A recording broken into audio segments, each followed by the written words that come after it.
Part 46. Who the fuck did I marry? So, after the whole missing in action debacle where he disappeared for a couple of weeks, Legion started calling and texting me, telling me that he was ready to come home. Yes, you heard that correct. So, apparently, someone had told him that legally he did not have to leave the house when I kicked him out because it was a marital home and he had just as much right to be there as I did. So he started harassing and calling the shit out of me. He was calling, 30 times in 1 hour. He was Facebook Messenger calling me. Let me be clear. Facebook Messenger calling me. He was calling me so much. He was messaging me saying, I'm coming home. I'm going to get some money and drive up from Augusta. You have to let me in the house. It's not fair what you're doing. All this other bullshit. It was nonstop. He would start calling at 7 o'clock in the morning. He would not stop calling until 10 o'clock at night. He was calling so much, leaving messages, like I said, just straight up harassing me.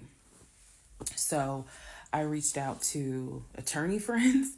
I reached out to local law enforcement. Local law enforcement informed me, well, technically, he's right because he is still legally your husband. Our divorce had not been finalized at this point.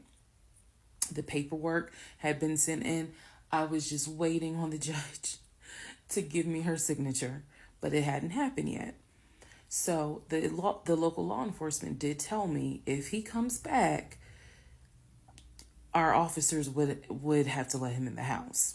You don't have to stay there. They gave me different options. I was trying everything in the book because he is saying I'm coming back to the house.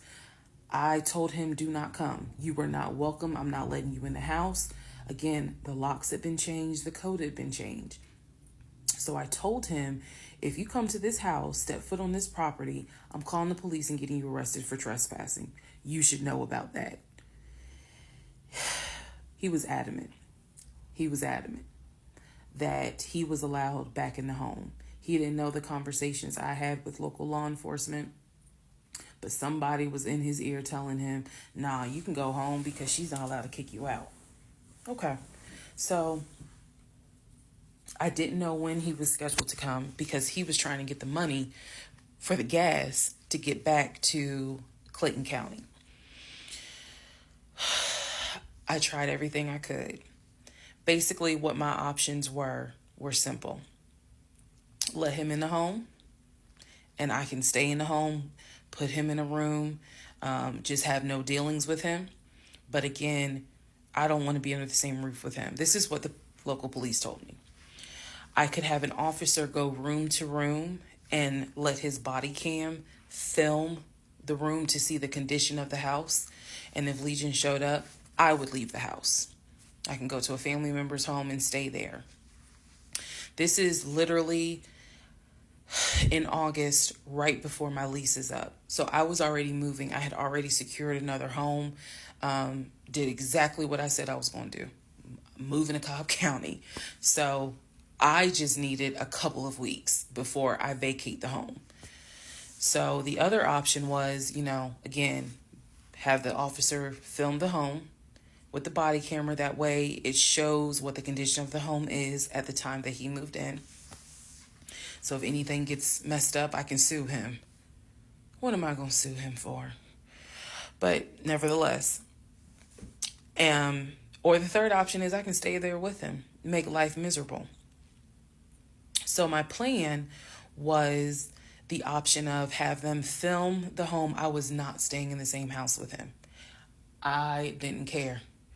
Also, there was no guarantee, and I told the officer this, look, if y'all allow him to stay in this house, I am telling you by tomorrow morning, every utility in this house will be off. He will have no running water. He will have no air condition. This place will feel like a sauna. Officer kind of chuckled and was like, again, ma'am, this is one of those domestic situations. He is allowed in the home. Okay. So again, I had no idea when he was coming. I was on pins and needles. every day. I'm seeing the phone ring, like I said, about 30 times every hour. I'm seeing the messages. I'm seeing this. I had reached out to a police captain. I had reached out to the chief of police. I was trying to get all kinds of help. Like, it ain't what you know, it's who you know. So he eventually tells me I'm going to be there on Wednesday. This is just an example. I'm going to be there on Wednesday. I had been calling a police captain who was really gracious, really kind, and was trying to help me, because I was like, bro, I just need 2 weeks and I'm out of this house.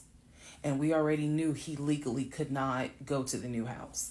I was trying to see if I could move in early to the new place. The landlord was like, I really can't let you. So I felt like I was running out of options. He's saying he's coming. He's saying he's coming. He's adamant he's coming. I guess somebody felt sorry and gave him some gas money so he could drive from Augusta up to Clayton County. So the day before all this goes down, the police captain called me, and he informs me that they ran his name through GCIC, which is a database that law enforcement agencies use. Turns out he has a warrant for his arrest. So the police captain says this changes everything.